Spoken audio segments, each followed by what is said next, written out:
Good morning, everybody, and from my side, thank you to Safripol for the invitation. It's really an honor to be here and to present. And I must say, it's not the easiest topic that I've got. So yeah, let's see how we deal with that.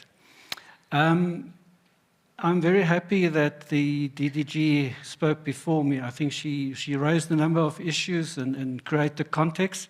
So it makes it easier for me. I'm not going to deal with all the issues of the Global Plastics Treaty. I will focus on a few and just try to create the context of what's currently happening. I must say this is quite a fluid and a dynamic environment at the moment.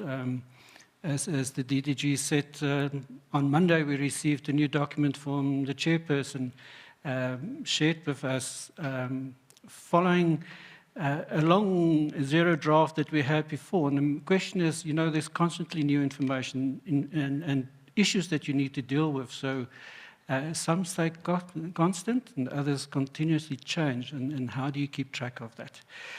I'm not going to cover through all the various topics that's on my list. You can see what I would like to deal with.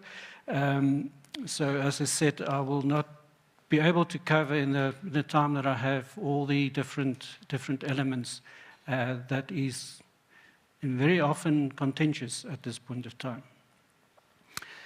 Plastics SA have joined forces with CAIA, the Chemical Allied Industry Association locally, to deal with the plastics treaty and the discussions.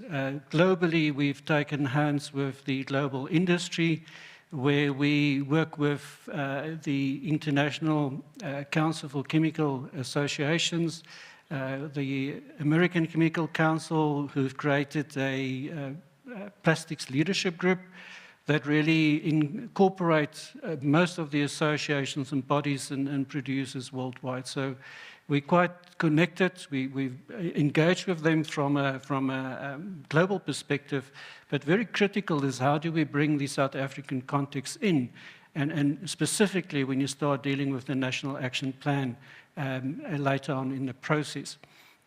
We're also working closely with the International Chamber of Commerce, so we have that link internationally as well. Part of this group, we have the global partners for plastic circularity.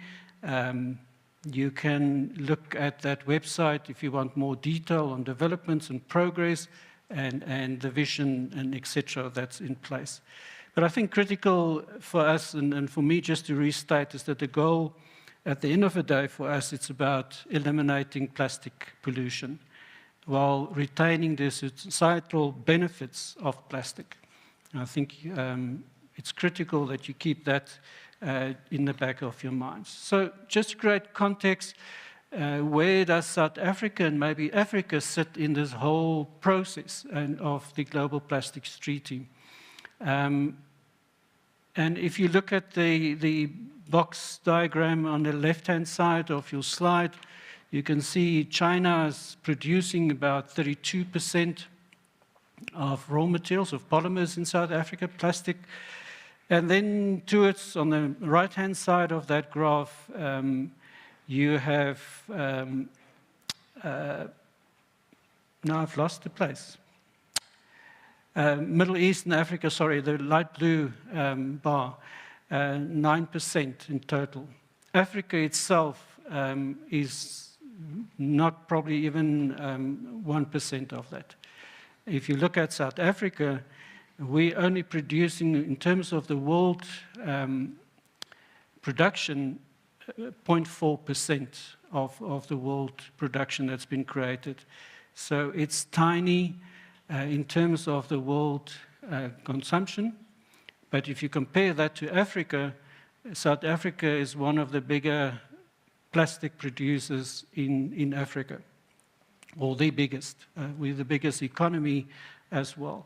So also keep in mind is that plastic is really integrated with every economic sector of our economy.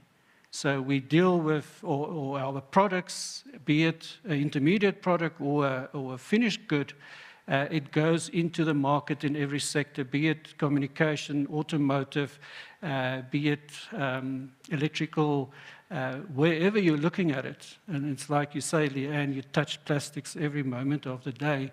So plastics form a critical backbone of the economy in South Africa.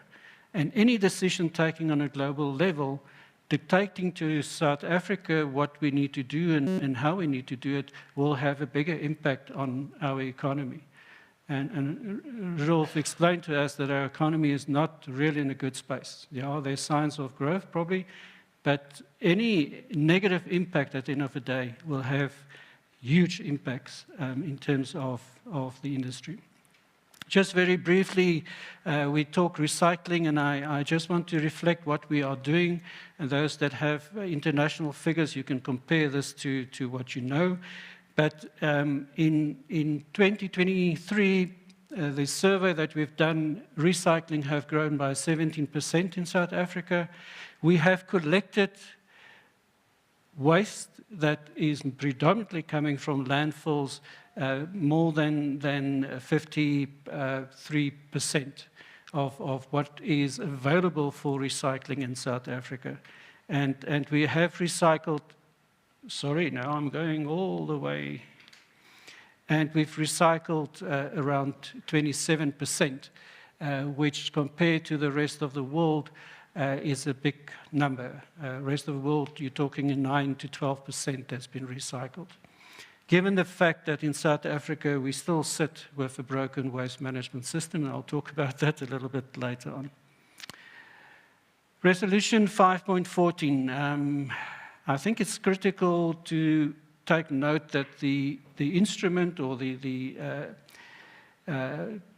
resolution that was adopted was to find a binding instrument on plastic pollution. So that was the main focus, and the focus was in the marine environment. It has broadened. DDG has spoke about chemicals of concern and polymers and all sorts of other things that's been in the process and in the mix of the discussion at the moment. And even the full life cycle, that's part of been in the resolution. We don't even have a full definition of that, because where does it start and where does it stop, and what do we mean by that? So it's been added to that, the binding and voluntary approaches, be it on a global level, on a national level.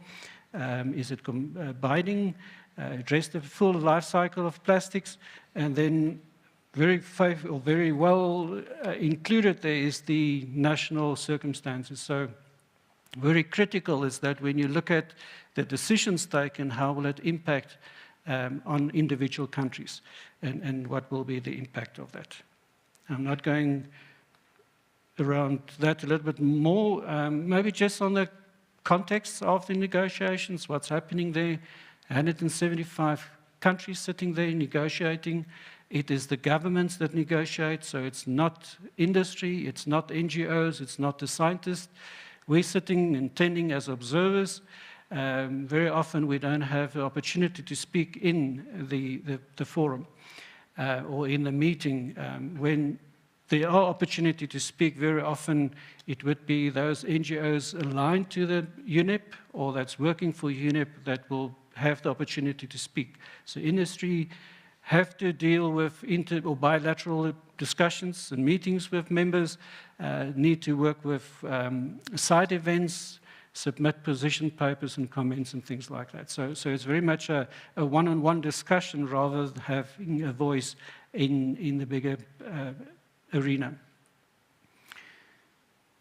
Very clear is that there's a clear global north and a global south that's emerging in these sort of discussions. Global north is typically more your economically developed countries, and global south is more your developing countries, and the impact is, or the fear is, what will be discussed and agreed, who has the voice, and what will be the impact on the developing countries at the end of the day. And we might end up with binding agreements that is not in the interest of South Africa specifically. General observations of the discussions is that, and I'm not going to read through that, One thing is that the negotiators are saying, the government negotiators, that this is a much more complex process than what they had to deal with before. It's where other treaties taking 10, 15 years to be developed. This one has a 2-year timeline. So it's very fast and it's very quick, but they're also dealing with a very complex topic that they need to have a decision on, and they agree that they have difficulty in getting their minds around plastics as a material. I think one of the big challenges is the capacity. I think industry have capacity to assist and to help with some of the discussions. I don't always think that these are fully utilized and used.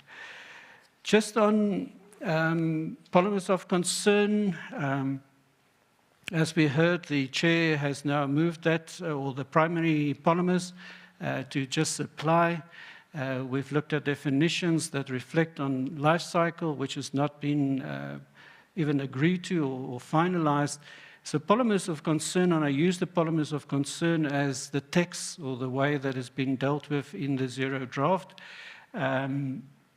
Question is, what does it mean and how do we deal with that? And when is a polymer of concern? And very often it's related to chemicals that's been used in the production, be it the primary material or then the final products, intermediate goods. And one thing I can state is that in South Africa, the local producers of polymers follow very strict international standards around, or chemical standards, chemical management standards. So we can safely say that the material that we put on the market is not hazardous, it's not of concern. And those chemicals that are used in it is encapsulated in the material and does not have a risk as such.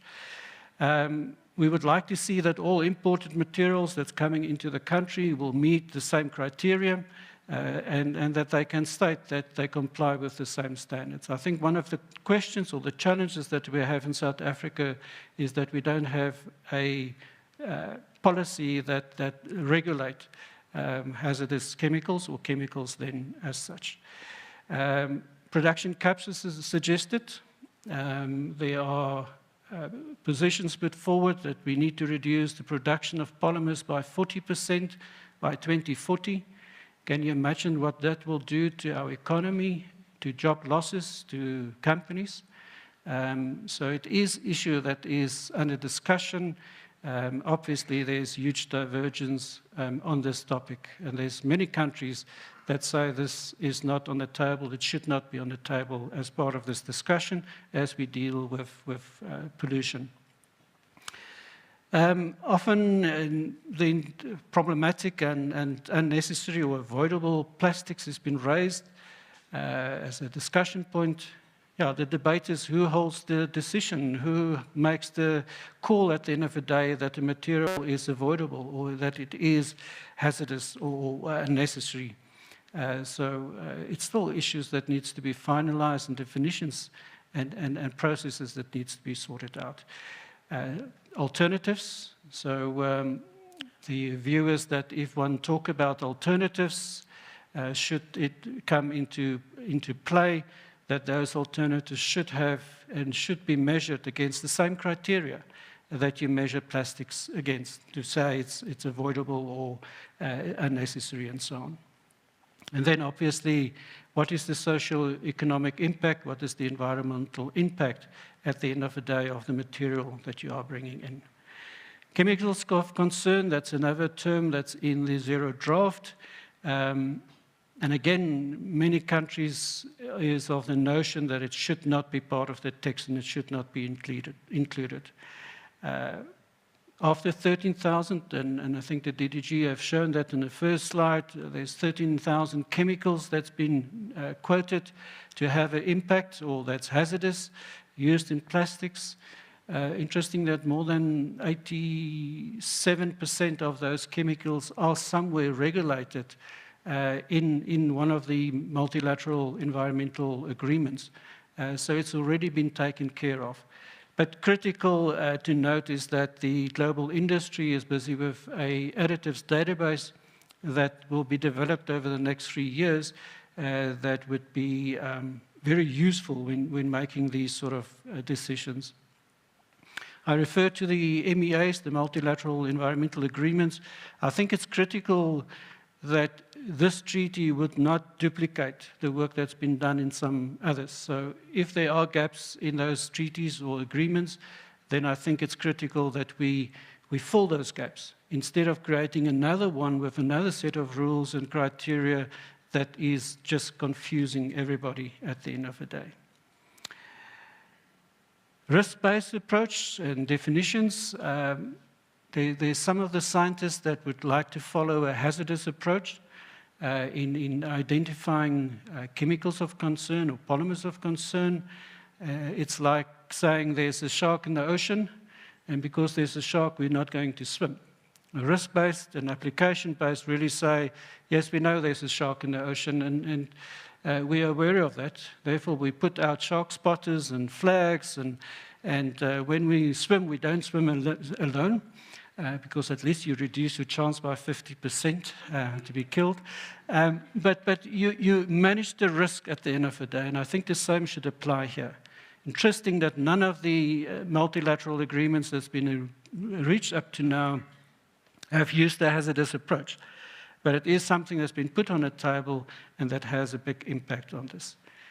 Lack of definitions, again, I think in the previous presentation is very clear, is that we had 4 sessions of negotiations and we don't have agreed definitions. So we're really arguing in a vacuum of fuzziness. We talk about things and everybody interprets it in a different way. And we really, yeah, that's probably something that should have been agreed before. It doesn't mean there's no definitions. It's nothing that has been debated, discussed, and agreed in line with the treaty that we're busy formulating. And yeah, there's a lot of definitions that's put on the table just to support those specific positions or individuals' positions, and it's not necessarily in the interest of global. Plastic circular economy, I would like to add that I think it's something that's critical that we need to look at when we're considering the treaty. We are dealing with plastic pollution at the end of the day, and how do we ensure that right through the value chain, the circular economy, we keep the material active, we keep the material alive within the circular economy, and ensure that whatever we do, that we keep the end of life in mind, and that we deal with that, and therefore find solutions to deal with that. And some of the ideas is that we really need to look at toolkits that will assist countries to embark on the circular economy to ensure that that is in place. And then obviously transparent and quality data will always be critical in any structure that has been implemented. Just keep my eye on the time here, and so I'll try to keep to that. Funding. Funding is a major issue, and the question is, at the end of the day, where is the funding coming from, and who will pay for that? And very often the first reaction, oh, we need the industry to pay for that, because they're the polluters. But there are different ways of dealing with that, and we're not necessarily throwing the waste out of the car window or in the street. So it's critical that if there is going to be funding, that you need to decide how that will be dealt with. All the other MEAs have funding mechanisms, so clearly this should probably be a dedicated fund, a separate thing, and then there need to be very clear criteria in place of how do you manage that. Good governance structures, clear understanding of what's the scope and what the money will be used for. What is the local circumstances and how you take that into account. And then most of all, we have a plastic bag levy which is not ring-fenced, and that money was intended to come back to the industry to fix the waste issue around plastic bags, which is not happening. It's going into the fiscus. So it's clear that should there be a fund, that is ring-fenced. Also critical is that what happens to that money? If it's collected, does it go to a central body, whoever that might be? And do they then decide where that money is then best applied and allocated to? Different to the EPR fee, which is locally collected and used for the local conditions. But how would the international fund work, and who will be in control of that? There was been the talk about a position of $60 to $90 per ton added as a virgin fee. What will happen to that money? Where will it be used? And what is the impact on that socioeconomically in South Africa? So we're not in favor of any additional taxes. We say we should rather look at incentives to make and subsidies to make sure that we have a circular economy and that we drive it through that, reducing polymer waste or pollution at the end of the day. National action plans are reflected to that in the beginning. It's critical that we do have a national action plan that consider the South African conditions, have our own timelines and targets. This is where collaboration will be critical, is that we will have to sit around a table and agree on these things and make sure that we do ensure that what we put on the table at the end of the day is workable. One of the key things in South Africa would be our waste management systems and infrastructure. 39% of our population don't have access to waste management. They have nobody coming to collect their waste.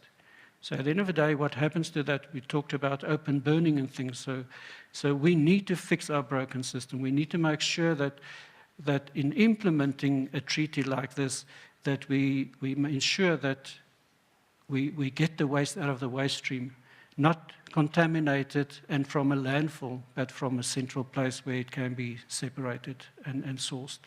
We also need to look differently to the whole system that we use currently and move away from we're picking because there's a value to this material to an area where I sort the waste because that's the right thing to do. And that eventually, by sorting all the waste that's available, you will deal with the financial impact for the waste pickers as well.